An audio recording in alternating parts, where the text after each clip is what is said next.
Fala aí, meu povo, boa noite para vocês, hein? Vou falar sobre a vitória do Chelsea sobre o Fluminense, alguma coisa sobre o jogo, mas acho que principalmente dessas questões filosóficas que sempre aparecem quando jogam um brasileiro e um europeu e como se enfrentaram muitas vezes nessa Copa do Mundo de clubes da FIFA. A gente falou muito da filosofia do jogo, se dá para jogar contra eles no mesmo nível, qual time brasileiro é do nível de um grande time europeu, se os times europeus estão interessados ou não, enfim, a gente debateu muito filosoficamente, tentando achar explicações do porquê alguns resultados melhores, outros resultados piores contra os times europeus. Sobre o jogo, acredito que o Chelsea foi bem melhor do que o Fluminense. O final do primeiro tempo e o final do segundo, já com 2-0 de vantagem, mas aí já era uma vantagem muito grande do Chelsea, acho que o Fluminense conseguiu jogar melhor, mas o Chelsea nos inícios e, 25 minutos do primeiro tempo e 30 minutos do segundo, conseguiu levar o jogo para onde ele, Chelsea, queria, que era controlar o Fluminense, o início do jogo especialmente. Controla com a bola, os passes mais lentos. Acho que o Chelsea não queria um jogo de alta intensidade, muito calor, muita umidade. O Chelsea tem reclamado bastante disso, do cansaço, e eu acho que é natural que se reclame mesmo. O que disse o Maresca na entrevista coletiva prévia ao jogo, só fazendo um parêntese para voltar, eu acho que é correto. O Chelsea tem, antes do jogo, 62 jogos na temporada, o Fluminense 41, desde a última vez que o Chelsea tirou férias e desde a última vez que o Fluminense tirou férias, porque aí zera, né? E você começa uma nova temporada. O Chelsea tem 20 jogos a mais que o Fluminense, tinha 20 jogos a mais que o Fluminense. O Fluminense tinha um terço de jogos menos disputados do que o Chelsea na temporada, e olha que ainda tem jogos aí de estaduais contra times que nem divisão tem. Foram 10 partidas, se eu não estou enganado, do Fluminense no estadual. Então sim, é normal que o Maresca fale sobre essa questão, e é normal que os jogos tenham menos intensidade no calor que está fazendo nos Estados Unidos do que tem intensidade durante a temporada europeia, porque os times estão capacitados, eles e os adversários, para correrem mais, para darem um ritmo maior. Quando o ritmo fica mais baixo e existe uma motivação muito maior do outro lado, e os sul-americanos, os brasileiros em especial, estavam muito mais motivados que o europeu, e o nível de jogo físico é muito mais baixo, essa motivação pode fazer diferença, que você corra mais, que você se esforce mais, que você queira aquilo ali mais que o outro, e aí as questões técnicas são um pouco mais igualadas, e aí a gente pode ver o brasileiro levando vantagem sobre os europeus, coisa que a gente viu em algumas partidas do Mundial. Neste jogo da semifinal, o Chelsea fez um jogo mais lento, mais pausado, passes e passes e passes e passes, não errar passes para não dar a transição para o Fluminense, não dar o contra-ataque para o Fluminense, evitava também que o Fluminense mordesse e saía muito bem das pressões que o Fluminense tentava fazer, ou lá em cima, ou um pouco mais perto já do campo de defesa do time brasileiro. Mas como a troca de passes era lenta, o Chelsea não achava espaço, foi achar espaço numa jogada muito rápida com o Pedro Neto, para mim o melhor jogador do Chelsea, inclusive, nesse Mundial de Clubes, e que depois de uma bola rebatida, o João Pedro fez 1-0. Depois ainda tem uma boa chance o Chelsea com o Malo Gusto, né?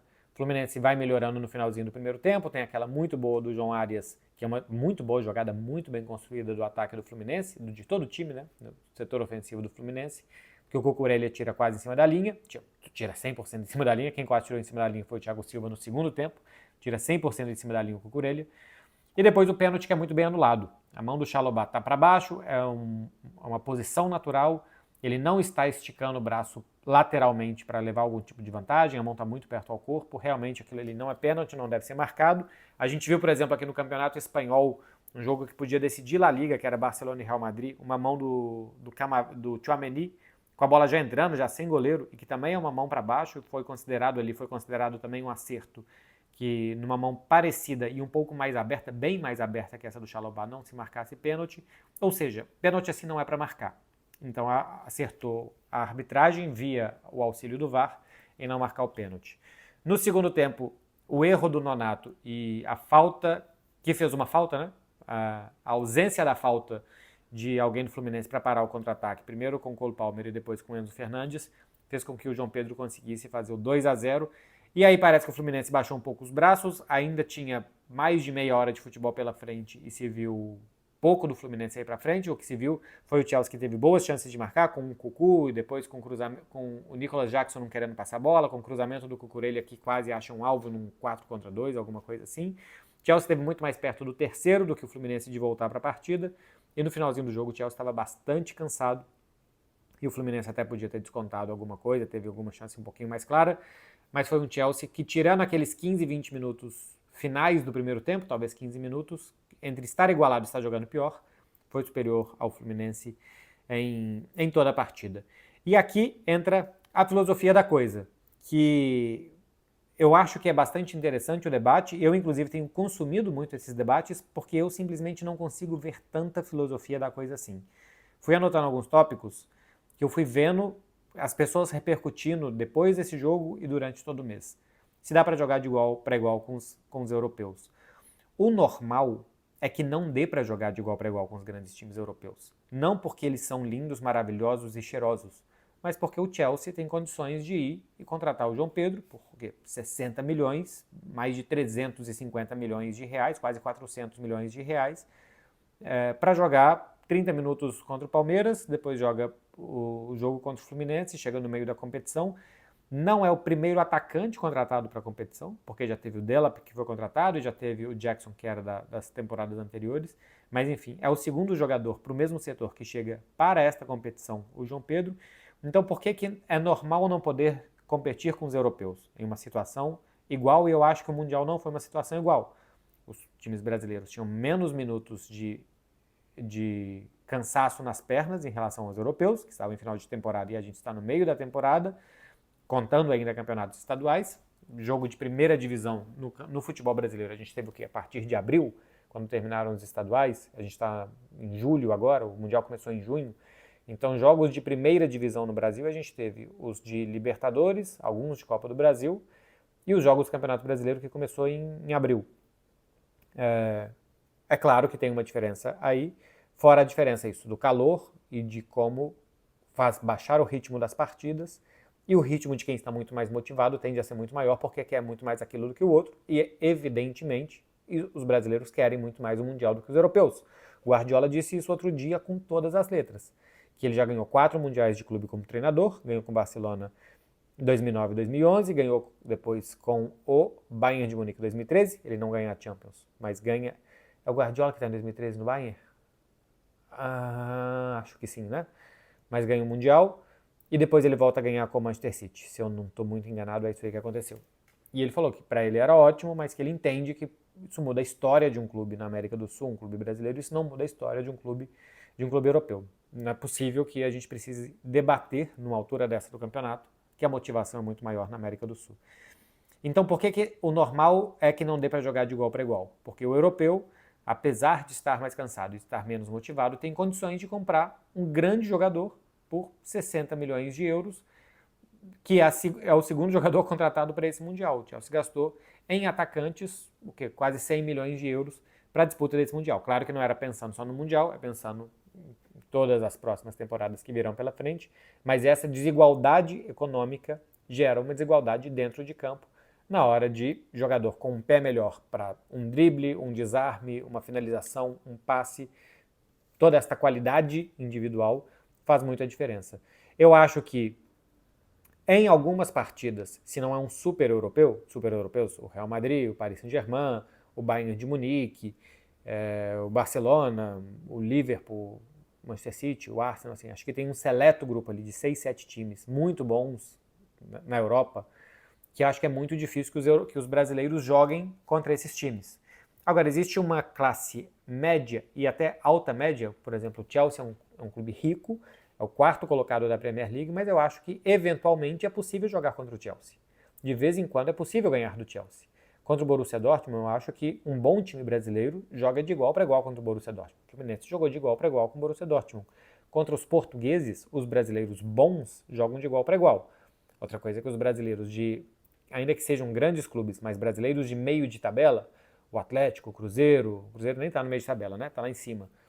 Mas estou pensando mais na classificação do ano passado, o Internacional, esses times um pouco mais para baixo, teriam, acho que, dificuldade de competir com os bons times portugueses, com o 4º colocado da Premier League, com o 4º colocado da Bundesliga, como foi o Dortmund, que disputou o Mundial. Mas os bons times do Brasil, eu já disse aqui em outros vídeos, acho que podem jogar contra os bons times europeus, só que contra os muito, muito bons times europeus vão ser em situações de exceção. Tem que estar muito estudado o adversário, tem que estar muito mais motivado do que eles, tem que estar muito melhor fisicamente e tem que estar num dia perfeito para jogar contra os super times. O Chelsea não é um super time.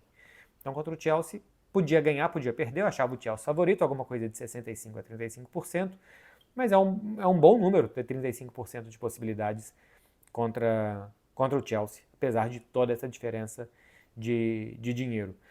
Então, se esse jogo mostra a diferença do futebol brasileiro para o futebol europeu, eu acho que não, porque eu acho que se o Fluminense ganha, não iria mudar esse panorama, porque eventualmente, num dia muito motivado, se pode jogar contra o Chelsea. Eu estou vendo que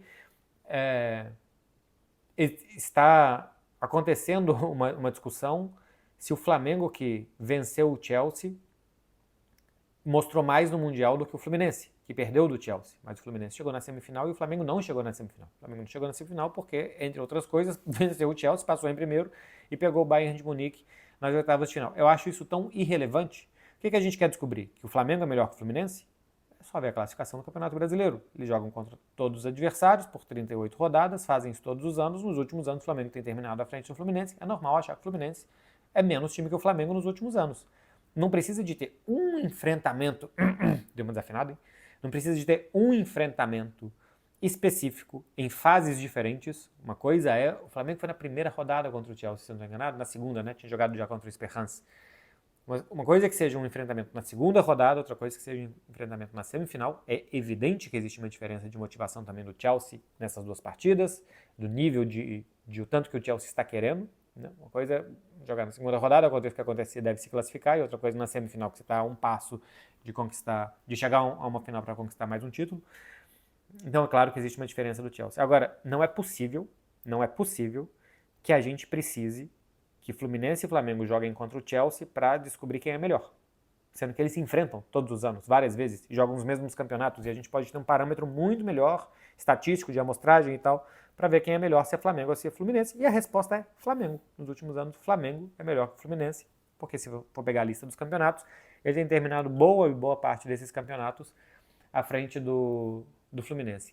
Isso me leva ao ponto central, que eu acho, de todo esse debate filosófico que virou a Copa do Mundo de Clubes, da nossa necessidade de validação, a necessidade de ou que os europeus nos valorizem, ou que os resultados contra os europeus nos chancelem, e ao mesmo tempo a gente reclamando do eurocentrismo.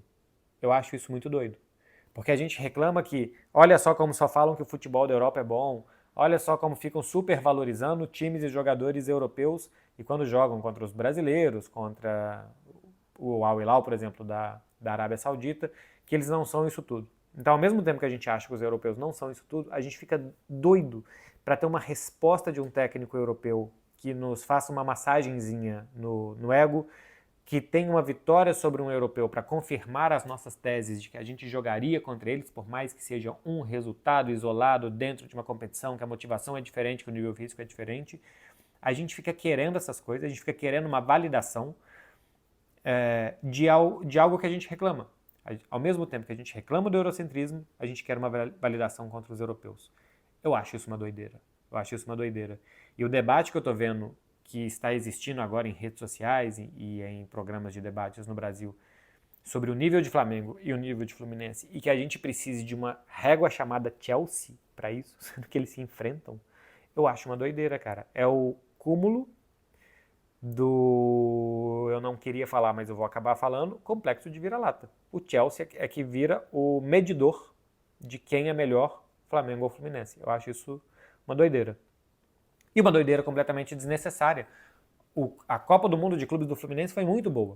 O Fluminense chegou ao Mundial como o pior dos brasileiros. Né? Flamengo e Palmeiras estão consolidados, o Botafogo hoje tem uma capacidade de investimento muito maior, o Botafogo chegou como campeão brasileiro e campeão da Libertadores. O Fluminense chegou de um ano que ele brigou para não cair. Então o Fluminense chegou ao Mundial como o pior dos brasileiros. Não estou falando que é menor clube, que tem pior história do que nada, né, dos outros. Não é esse o ponto do debate aqui. Chegou mais desacreditado. E chegou à semifinal. Se adaptou bem aos adversários, competiu bem, os jogadores conseguiram comprar muito bem a ideia do Renato Gaúcho. Taticamente foi um time muito bom na maioria dos jogos, não foi um time só de vamos que vamos, raça, coração e que ninguém segura essa união desse time, que é uma família. Também teve muita luta, mas foi um time organizado, consciente, frio em muitos momentos, não perdendo a cabeça, conseguindo segurar resultado como foi contra a Inter sem se desesperar, conseguindo segurar resultado contra o Al-Hilal, conseguindo jogar contra o Borussia Dortmund, jogar para cima do Borussia Dortmund e jogar muito bem. Não fez um bom jogo contra o Mamelodi Sundowns. Isso é verdade, tinha feito um jogo bom, mas que o resultado é meio esquisito contra o Ulsan Hyundai. Mas fez um bom Mundial Fluminense. Fez um bom Mundial. Mas o do Flamengo foi... Cara, o do Flamengo foi um Mundial que foi bom também. Foi pior. Em resultados foi pior que o Fluminense. O Flamengo é melhor time do que o Fluminense? Pra mim é. Porque os resultados dos últimos anos do futebol brasileiro e sul-americano mostram isso. O Mundial do Fluminense é melhor. Porque os adversários que ele pegou... Pode ser, mas é melhor. Marrocos chegou na semifinal da última Copa do Mundo. O Mundial do Marrocos é melhor do que o Mundial da Seleção Brasileira, que caiu da Croácia. Marrocos é melhor time que a Seleção Brasileira? Para mim, não. Marrocos tem até bom time. Para mim, não é melhor que a Seleção, mas fez um Mundial melhor. Eliminou Portugal, eliminou a Espanha, já tinha passado uma primeira fase que tinha Bélgica, caiu dando um trabalho para a França suou para passar de Marrocos, e a Seleção Brasileira caiu para o primeiro europeu que viu, a Croácia, e o Brasil caiu nas quartas de final. Então o Flamengo fez um bom Mundial. O Flamengo ganhou do Chelsea, era um Chelsea de segunda rodada, com o Marescas fazendo ali alguns testes e tal. O Flamengo motivado, jogou muito bem, conseguiu aproveitar muito bem. O 3-1 foi corretíssimo do Flamengo. O Flamengo tentou jogar contra o Bayern de Munique, eu acho que conseguiu tirar a bola do Bayern. Se vocês quiserem ter um vídeo aqui sobre esse jogo, conseguiu tirar a bola do Bayern, conseguiu reduzir as ações do Kimmich, tomou gols sem ser de ataques posicionais do Bayern de Munique. O Flamengo fez o que ele queria fazer contra o Bayern, tirando o resultado. O que ele queria jogar contra o Bayern, ele jogou. O Palmeiras, para mim, fez um Mundial razoável, porque sofreu muito para passar num grupo, aquela última rodada contra o Inter Miami, um grupo ruim do Palmeiras, né? O Porto a gente viu que Porto que era esse, que o Palmeiras talvez podia ter feito mais. Contra o Al-Ahly consegue destravar o jogo no segundo tempo, e o Inter Miami, que para mim é um time inexplicável, porque se defende com 2 jogadores menos, e no futebol hoje em dia, se você se defende com 2 jogadores menos, é quase impossível que você possa competir, e ainda assim o Inter Miami pôde competir no seu grupo, e que o Palmeiras tenha saído de um 0-2 para empatar, para se classificar em primeiro nesse, enfim. Depois ganhou do Botafogo, que é um confronto interno, nesse jogo o Palmeiras foi bem melhor do que seu adversário do que o Botafogo, e depois acabou caindo para o Chelsea. O Palmeiras fez um Mundial que ele tem um resultado ok, que é chegar às quartas de final, eu acho que era um bom resultado para qualquer brasileiro chegar às quartas de final, mas em nível de jogo acho que esteve abaixo do que o Palmeiras poderia mostrar. E o Botafogo sai com uma grande vitória, a maior vitória brasileira sobre um europeu, em resultado e em conseguir jogar da forma com que era necessário, que é ganhar do Paris Saint-Germain. Ainda que fosse um Paris Saint-Germain de segunda rodada, poupando jogadores, mas o Botafogo não deixou o Paris Saint-Germain basicamente finalizar, fazer nada. O nível de finalizações, também tem vídeo desse jogo aqui, de finalizações, de probabilidade de gols que o Paris Saint-Germain teve nessa partida é muito mais baixo do que ele tem em Champions League ou em campeonato francês. Depois perde para o Atlético de Madrid, que era uma derrota administrável, e depois num confronto contra um brasileiro, o Botafogo jogou mal, tentou jogar de novo na defesa, perdeu do Palmeiras na prorrogação e foi embora. O Mundial do Fluminense é o melhor Mundial dos brasileiros. Eu continuo achando o que eu achava antes, que para jogar contra o europeu médio ou europeu bom, os grandes times do Brasil podem. Para jogar contra europeus muito, muito, muito bons, de vez em quando a gente vai conseguir ganhar alguma coisa. De vez em quando, o Villarreal outro dia chegou numa semifinal de Champions. Eliminou Bayern de Munique, atual campeão do Hans Flick. Não sei se era o atual campeão, a minha memória está muito ruim. Era o atual campeão. Eliminou Bayern de Munique do Hans Flick, do Lewandowski, do Leroy Sané. Eliminou o Bayern de Munique. Ganhou em Villarreal e depois ganhou na Alemanha.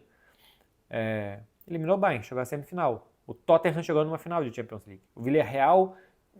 Precisa haver uma discussão na Espanha se o Villarreal é do nível do Bayern de Munique, porque ele eliminou o Bayern de Munique uma vez, porque ele eliminou a Juventus antes, porque ele deu trabalho para o Liverpool. Não precisa ter essa discussão. O Villarreal, aquele ano, conseguiu ter um bom encaixe com um bom técnico, que é o Unai Emery, e conseguir bons resultados. Tanto que na Espanha ele não conseguiu bons resultados para se classificar para a próxima Champions. O Tottenham chegou à final da Champions em 2019. O Tottenham é um grande... time competidor de todos os anos na Europa e que vai poder sempre brigar com os grandes, não. Olha, o Tottenham agora ganhou uma Europa League e não ganhava nada há quase 2 décadas. O Borussia Dortmund chegou numa final de Liga dos Campeões contra o Real Madrid, eliminando o Atlético de Madrid, eliminando o Paris Saint-Germain, grandes atuações do Borussia Dortmund naquela Champions, e terminou o campeonato alemão em 5º. Só se classificou para a Champions atual, que ele foi eliminado para o Barcelona, porque o coeficiente da Alemanha levou 5 times. E não precisa ter uma discussão se o Borussia Dortmund é do nível do Paris Saint-Germain ou se não é e tal. Porque de vez em quando, algum time competitivo, né? Porque se você pegar o Auckland City, nunca ele vai ganhar do Bayern de Munique. Se enfrentarem 100 vezes com o time do Bayern, com o time do Auckland City, o Bayern vai ganhar 100. Mas se você pegar um bom time, como é o Botafogo, como é o Flamengo, como é o Fluminense, de vez em quando ele vai ganhar de um time grande europeu, de um time gigante europeu.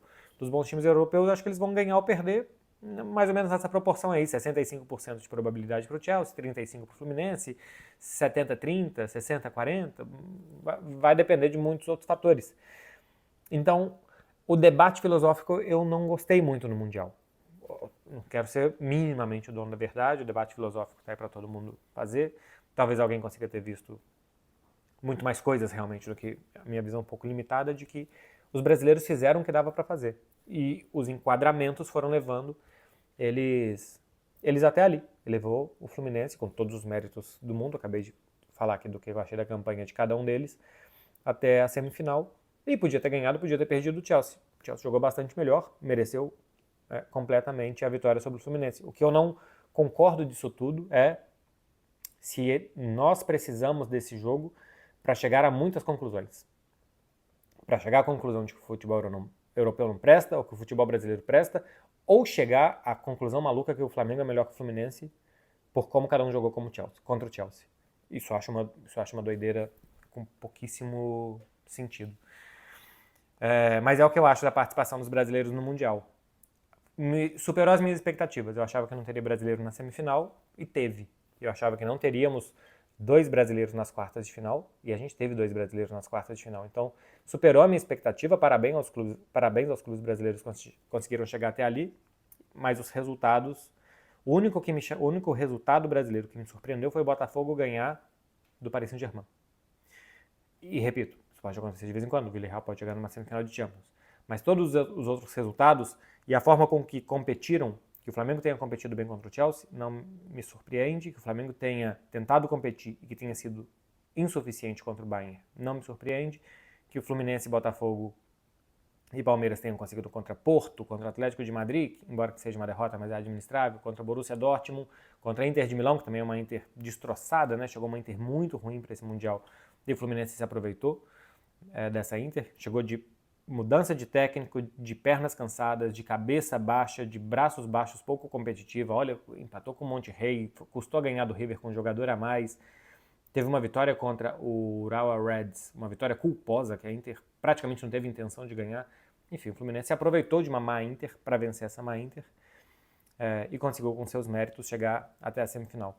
Só não acho que a gente precise de tirar grandes conclusões. Os europeus têm muito mais dinheiro, eles levam os melhores brasileiros, os melhores argentinos, os melhores nigerianos, os melhores camaroneses, os melhores japoneses, os melhores... Eles têm mais dinheiro, mais patrocínio, mais visibilidade, mais cota de TV, eles levam todos e é claro que isso vai fazer a diferença ao longo prazo. No longo prazo isso faz diferença, no curto prazo menos, no longo prazo faz mais. Eu nem sei por que esse vídeo deu 23 minutos, eu só queria não filosofar sobre a filosofia, ou na verdade eu queria não filosofar. E para isso eu estou filosofando em cima da filosofia, e só essa frase confusa já mostra, primeiro, cansaço, e segundo, que a filosofia é muito doida. Valeu, gente. Boa noite para vocês, hein? Até amanhã. Eu volto para falar de Paris Saint-Germain e Real Madrid e o debate: será que o Paris Saint-Germain seria campeão de La Liga? Se ganhar do Real Madrid, sim. Se perder, não. Paris Saint-Germain poderia sim ser campeão de La Liga. Outra coisa é que o terceiro colocado do campeonato francês não ficaria nem entre os 6 e 7 do campeonato espanhol. Nem sei por que eu tô falando isso mais. Chega, gente. Valeu. Boa noite. Tchau, tchau.